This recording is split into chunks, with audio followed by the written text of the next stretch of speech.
Assalamualaikum warahmatullahi wabarakatuh. Bismillahirrahmanirrahim. Alhamdulillahirabbil alamin. Wassalatu wassalamu ala asrofil anbiya'i wal mursalin. Sayyidina wa habibina wa syafi'ina wa maulana Muhammadin wa ala alihi wa ashabihi ajma'in amma ba'du. Yang saya hormati Menteri Agama Republik Indonesia, yang saya hormati Ketua dan Wakil Ketua Umum MUI, beserta seluruh pimpinan dan jajaran pengurus MUI,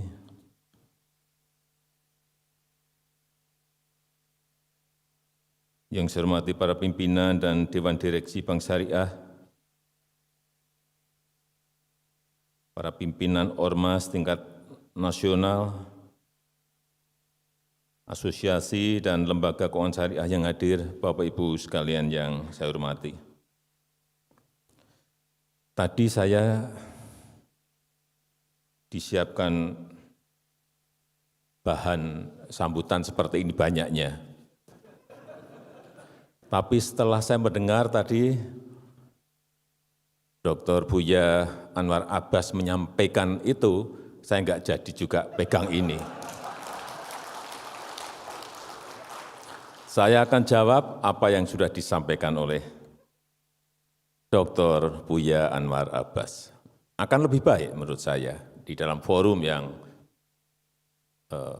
sangat baik ini. Yang pertama yang berkaitan dengan lahan, dengan tanah, penguasaan lahan, penguasaan tanah. Apa yang disampaikan oleh Buya betul, tapi bukan saya yang membagi.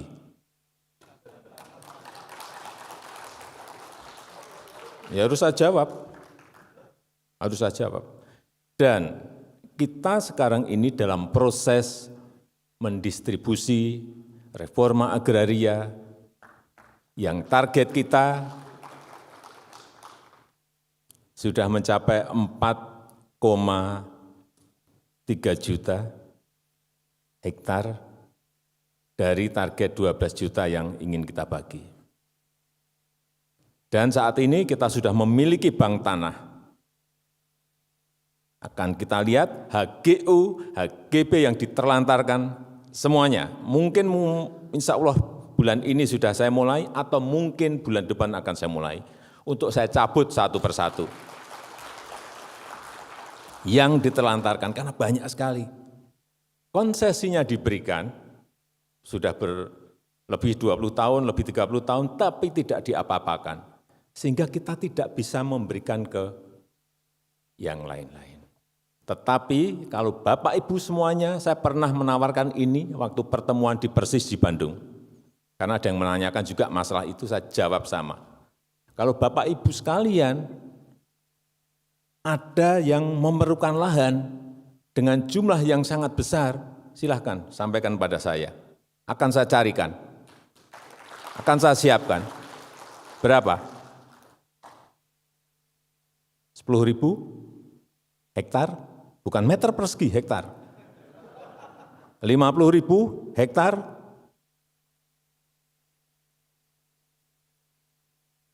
Tapi dengan sebuah hitung-hitungan proposal juga yang visible. Artinya ada visibility study yang jelas. Akan digunakan apa barang itu, lahan itu. Akan saya berikan, saya akan berusaha untuk memberikan itu, insya Allah.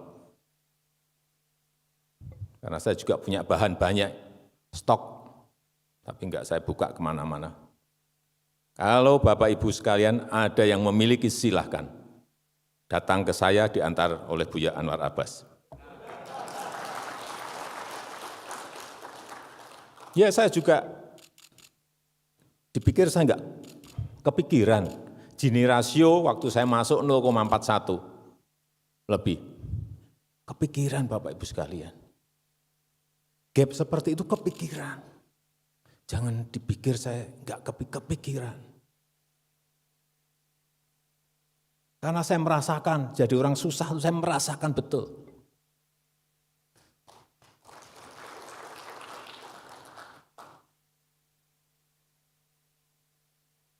Dan enak menjadi orang yang tidak susah memang.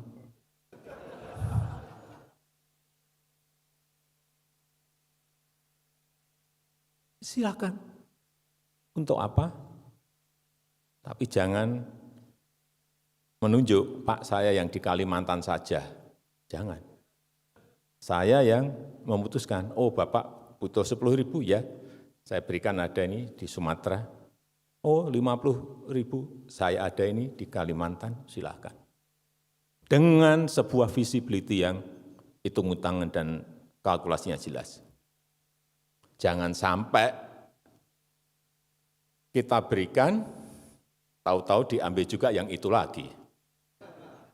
Dibeli yang itu lagi. Untuk apa saya memberikan konsesi kalau untuk itu? Dan itu kejadian sudah berpuluh-puluh kali seperti itu terus.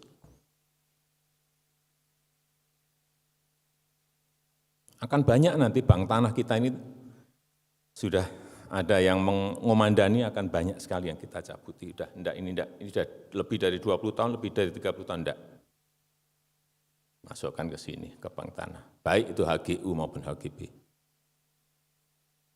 Agar semua lahan yang kita miliki itu betul-betul produktif. Yang kedua, mengenai usaha mikro, usaha ultra mikro. Memang banyak yang enggak tahu, tapi nanti bulan-bulan Januari, Februari, kalau boleh saya ajak nanti dari MUI, dipimpin juga Pak Buya Anwar Abbas. Enggak apa-apa, entah 5 orang, entah 10 orang, akan saya ajak apa yang sudah kita bangun yang namanya Mekar. PNM itu 2015 kita hanya bisa mengumpulkan 500.000 usaha mikro, usaha ultra mikro yang pinjamannya 3 sampai 5 juta. 1 juta, 2 juta, 3 juta, sampai 5 juta. Sekarang sudah nasabahnya sudah mencapai 9,8 juta. Grameen Bank itu totalnya hanya 6,5 juta, dia mendapatkan Nobel. Ini kita sudah 9,8, tapi enggak dapat Nobel. Akan saya tunjukkan bagaimana Mekar, PNM, Mekar ini bekerja. Yang kecil-kecil dikelompokkan, kemudian gandeng renteng, kalau satu enggak bisa mengangsur, siapa yang membantu. Sistem ini sudah berkembang. Insya Allah nanti sampai 2024, akan mencapai target kita 20 juta. Tapi memang masih banyak, karena usaha kecil, usaha mikro, ultra mikro kita ada 64 juta. Topangan ekonomi informal kita memang sangat besar sekali. Saya juga sedih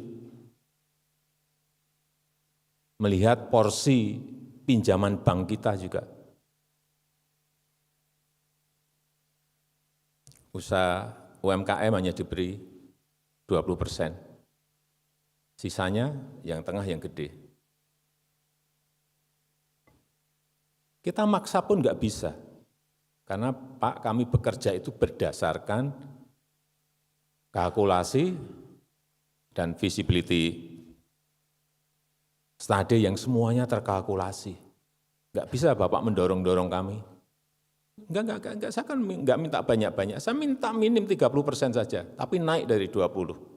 Ini pun masih tarik ulur, tapi dipaksa enggak bisa. Bank kita tuh enggak bisa. Pak, kita ini bekerja dengan kehati-hatian yang tinggi, prudent, enggak bisa Bapak memaksa kami dengan target-target seperti itu. BRI mungkin bisa lebih dari 80%. ke usaha kecil, usaha mikro, ultra mikro, tapi kami nggak bisa yang lain, karena kami memang basis kami adalah di usaha-usaha besar dan usaha-usaha menengah. Inilah kesulitan-kesulitan yang kita miliki. Tetapi insya Allah nanti dengan Bank Syariah Indonesia, BSI, yang gede-gede, yang dari kecil menjadi tengah, menjadi gede, itu bisa dilayani oleh BSI. Karena sekarang sudah masuk ke bank 8 besar dengan kekuatan kapital yang lebih kuat. Dan kita harapkan nanti baik itu berkaitan dengan industri halal, berkaitan dengan pariwisata halal, yang berkaitan dengan produk-produk halal, yang kalau kita lihat pangsanya sangat besar sekali, ini bisa dilayani oleh sebuah bank yang juga gede. Kalau dulu kan hanya melayani yang kecil-kecil. Ini yang kecil dilayani seberapa banyak pun, yang gede juga bisa dilayani oleh Bank Syariah Indonesia BSI.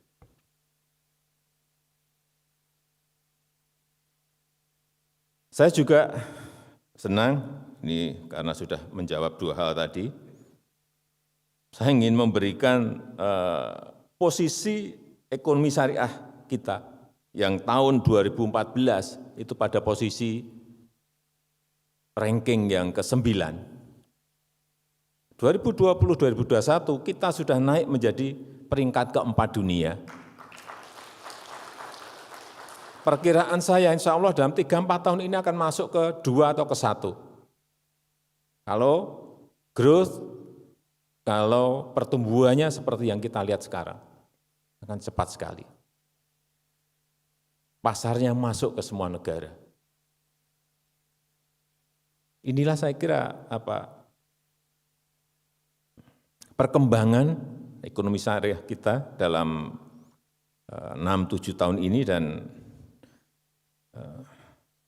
kita harapkan dengan jumlah penduduk terbesar, jumlah penduduk muslim terbesar di dunia sebesar 87% atau 207 juta jiwa, kita telah berkomitmen untuk menjadi pusat ekonomi syariah di tahun 2024. Dan kita akan berusaha keras untuk itu. Baik, tadi yang saya sampaikan mengenai pengembangan industri halal, pengembangan sektor keuangan syariah, pengembangan sektor keuangan sosial syariah, pengembangan kewirausahaan syariah, semuanya akan kita dorong karena memang kita ini adalah negara dengan penduduk muslim terbesar di dunia, dan ini saya ulang-ulang terus di mana-mana mengenai ini. Agar negara lain tahu bahwa Indonesia adalah negara dengan penduduk muslim terbesar di dunia. Apalagi sejak 1 Desember kemarin kita telah menjadi presidensi G20, keketuaan G20. Artinya kita menjadi ketua dari negara-negara besar, negara-negara maju dengan PDB, dengan GDP, Gross Domestic Product, yang masuk dalam 20 besar. Kita sekarang di nomor 16. Tapi seperti tadi disampaikan oleh Buya bahwa insya Allah di 2040-2045 memang hitung-hitungan McKinsey, hitung-hitungan dari Bank Dunia, World Bank, dari IMF memang kita akan masuk ke 4 besar. Tapi itu halangannya juga tidak kecil, tantangannya juga bukan tantangan yang mudah. Ada syarat-syarat kita untuk mencapai ke sana. Sehingga perkiraan PDB kita saat itu di 2040-2045 kurang lebih 23.000 sampai 27.000 income per kapita masyarakat kita. Sebuah angka yang sangat besar sekali tentu saja. Tapi itu butuh kerja keras kita semuanya. Saya rasa itu yang bisa saya sampaikan pada kesempatan yang baik ini. Dan dengan mengucap Bismillahirrahmanirrahim, Kongres Ekonomi Umat kedua Majelis Ulama Indonesia sore hari ini saya nyatakan dibuka. Wassalamualaikum warahmatullahi wabarakatuh.